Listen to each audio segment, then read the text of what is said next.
Halo Sobat Daya, ketemu lagi di modul pelatihan online daya.id.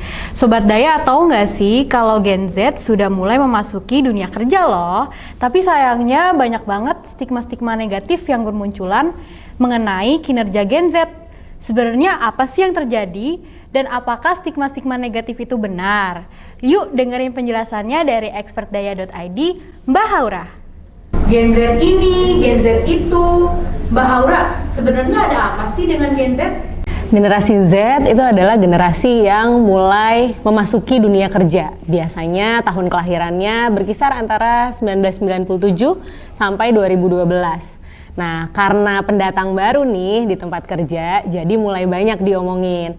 Katanya sih stigma-stigma terkait Gen Z itu antara lain banyak alasan tentang mental health, kemudian banyak nuntut, bagus di luar tapi nggak bisa ditekan. Jadi kalau menurut Sobat Daya, gimana nih pengalamannya kalau ketemu sama Gen Z? Masa sih Mbak? Tapi sebenarnya karakter Gen Z tuh gimana sih? Dari riset dan literatur terkait Gen Z, ada beberapa karakteristik penting nih terkait Gen Z.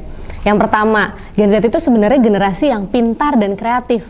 Kenapa? Karena mereka itu akrab sekali dengan teknologi, sehingga mereka terbuka terhadap berbagai informasi dari beragam sumber. Jadi mereka punya banyak inspirasi. Kedua, Gen Z itu lebih peka terhadap isu-isu sosial dan tren yang ada di masyarakat, sehingga mereka adalah generasi yang up to date, terbuka terhadap keberagaman, dan memiliki toleransi yang tinggi. Yang ketiga, Gen Z sangat memprioritaskan pengembangan dirinya. Dan sebagian besar mereka adalah seorang multitasker yang bisa bekerja banyak hal dalam satu waktu. Sehingga Gen Z itu menyukai kebebasan berekspresi dan fleksibilitas dalam bekerja. Bagus dong Mbak, kalau gitu masalahnya di mana? Nah, fakta di lapangan sebenarnya yang jadi masalah ini adalah perbedaan antar generasi yang belum cukup baik memahami satu dengan yang lainnya antara Gen X, Y, dan juga Gen Z. Gen Z itu terlahir kan dengan kemajuan teknologi yang sangat pesat, berbeda dengan generasi-generasi di atasnya yang mungkin tergolong digital imigran.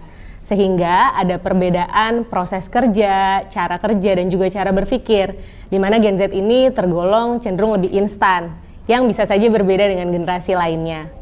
Meskipun demikian, sebenarnya karakteristik Gen Z ini sangat bagus sih untuk kemajuan perusahaan dan organisasi. Gen Z itu senang memiliki tim yang suportif dan pemimpin yang lebih menjadi mentor dibandingkan bos yang otoriter. Kalau Sobat Daya masih punya pertanyaan lain seputar isu kesehatan mental ataupun masalah di tempat kerja, jangan lupa bisa gunakan fitur Tanya Ahli di daya.id dan cari namaku di sana, Salid Sahaura.